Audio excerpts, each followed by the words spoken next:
My husband was cheating on me for 12 years and had 4 illegitimate children. I wasn't going to let it slide, and now he lost everything. They say hindsight is 20/20, and I've had more than enough time to look back on the 12 years I wasted. 12 years of believing I was in a love story. 12 years of waiting patiently for the right time to start a family, to build a life. 12 years of being lied to, cheated on, and made to feel like I was the one asking for too much. I met Jason when I was 20. I was a college student with a stubborn streak and a soft heart. He was charming, ambitious, the kind of man who made empty rooms feel warm with his presence. We got married the summer after graduation, just two idealistic kids with dreams and no idea what the world was about to hand us. At first, he was everything I thought I needed: attentive, passionate, always working late to build our future. He had a good job in finance, and I trusted him. I believed in him. I let him steer our ship. But every time I brought up having children, he'd smile and kiss my forehead and say, "Not yet, Laura. We've got time. Let's enjoy each other first." He said that at 23, then again at 25, and 27. By the time I turned 30, my hope had dulled into a quiet ache. Something didn't feel right, but I told myself to be patient, to trust him. He always knew what to say to make me second-guess my instincts. But instincts don't go quiet forever. It started with a forgotten phone. Jason had left in a rush that morning, spilling coffee, cursing traffic, and kissing me on the cheek without really looking at me. "Be back late. Dinner with a client," he muttered, grabbing his keys. He was halfway down the driveway when I spotted it. His phone, lying face up on the kitchen counter. For a moment, I just stared at it. I wasn't the kind of wife who snooped. I trusted him. I'd built our entire life on that trust. But something that day felt off. Like I'd been living with a ghost I was only just now starting to see. I told myself I'd just check his calendar, make sure it really was a dinner meeting, just to silence the voice whispering in my gut. What I found was the voice screaming: messages, photos, calendar invites that never made it to our shared planner, transfers to strange Venmo usernames, and pictures, birthday cakes, beach days, family selfies. None of them with me. All of them with children I'd never seen and women I'd never heard of. One child called him Daddy in a video. I nearly dropped the phone. 4 children, 4 different mothers, at least 12 years of lies. My heart was racing, fingers trembling, tears stinging behind my eyes. And that's when I heard the front door open.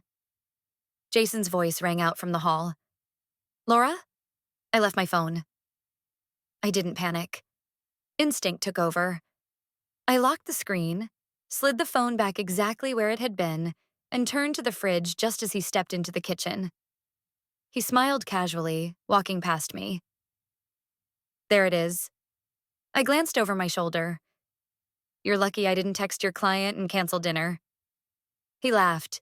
"You wouldn't dare." "Oh, wouldn't I?" I teased, managing a fake smile. He kissed the top of my head. "Love you. I'll be late." "Drive safe," I said, every word a lie I mirrored back at him.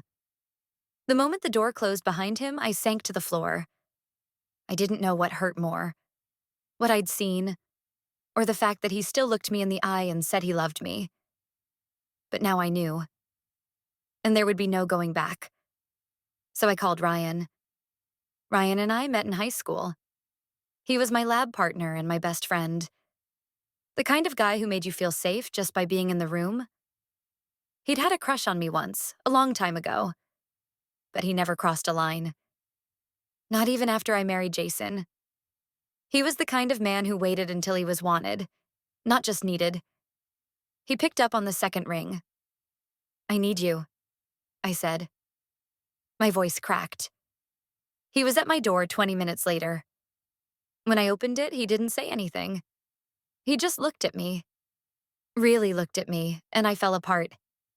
He caught me as I collapsed against his chest, and we stood there in silence, the kind that only comes when someone already knows the shape of your pain. From that moment, we weren't just old friends anymore. Something deeper, unspoken, had shifted. The plan came together faster than I expected. Ryan had always been the strategic one. Smart, calm, precise. I told him everything, every rotten detail I found on Jason's phone. The secret kids, the other women, the lies he fed me for over a decade. Ryan didn't say much. He just listened, jaw tight, eyes steady. Then he looked at me and said, "We'll make sure he regrets every second of it." And we did. First, I gathered evidence. Screenshots, email backups, even financial records. It turned out Jason had been supporting all 4 children privately, siphoning money out of our joint savings without me noticing. He'd even bought one of his mistresses a car. I hired a lawyer. Quietly, efficiently.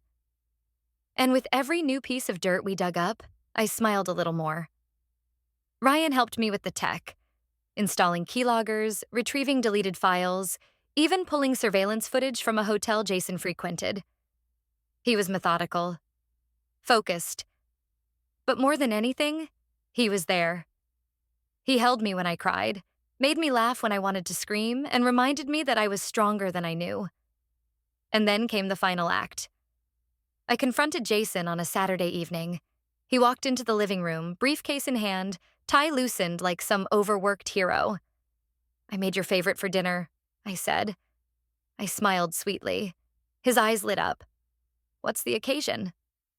"Oh," I said, "just the end of an era." He blinked. "What?" I handed him a thick manila folder. Everything. Every lie. Every child. Every betrayal. 12 years of pretending you were someone worth trusting. He flipped through it, his face going pale. "Laura, I cut him off. "Don't bother. You're not the one in control anymore." He tried to plead, cried even, but it was too late. I'd already filed for divorce. I had everything I needed to make sure he walked away with nothing. The house was in my name. Thank you, prenup. I pushed for back when I was naive, but oddly cautious. His infidelities were documented. And as for his job, let's just say his firm wasn't thrilled to discover that he'd been embezzling company funds to pay for his secret families. Ryan made sure that information found its way to the right inboxes. He lost his job within a week. He tried to fight. Of course he did. Jason had always been smooth, silver-tongued, the kind of man who could charm a snake into shedding its skin. He didn't beg right away. No, his first instinct was arrogance. "You're emotional," he said during our first conversation with the lawyers. "You're reacting. Let's just take a few weeks, clear our heads." Clear our heads? I had a 12-year migraine called him. He tried charm next. Flowers started arriving at the house. White orchids, my favorite. I found a note tucked between the petals. "We can still fix this. Don't throw us away. Jay." Then came the emails. Long-winded, guilt-laced essays about our history, our potential, the unbreakable bond he thought we had. When that failed, he hired a shark of a lawyer and tried to come after my house. "You didn't earn this alone," he said in mediation. "We built this life together." "We built nothing," I said. "I was just the pretty wallpaper you hung up while you lived 4 other lives." He filed motion after motion to delay proceedings. He claimed mental distress, accused me of emotional cruelty. He thought he could wear me down. But what he didn't know was that I had already endured 12 years of his damage. This wasn't exhausting. This was liberation. The judge saw through him. The evidence didn't lie. And neither did the testimonies from the 4 women who came forward, finally ready to share what he did to them too. He lost everything. The day the divorce was finalized, he showed up outside the courthouse. He looked smaller somehow, like his bones couldn't hold up the weight of his own lies. "Laura," he called out. "Can we talk?" I turned slowly. "We've already said everything." "You really think this is what you want? Him?" He nodded toward the parking lot where Ryan waited with the engine running. "After everything we've been through?" I paused, and for the first time in a long time I looked at him. Not the version I loved, Not the fantasy I clung to, but the man as he truly was. Yes, I said softly. This is exactly what I want. And I walked away. Ryan and I took things slowly. There was healing to do, space to make for something real. But our bond, already strong, grew deeper with every shared dinner, every walk, every moment of peace that felt like breathing after years underwater. We got married a year after the divorce was finalized. Small ceremony, just close friends. I wore blue.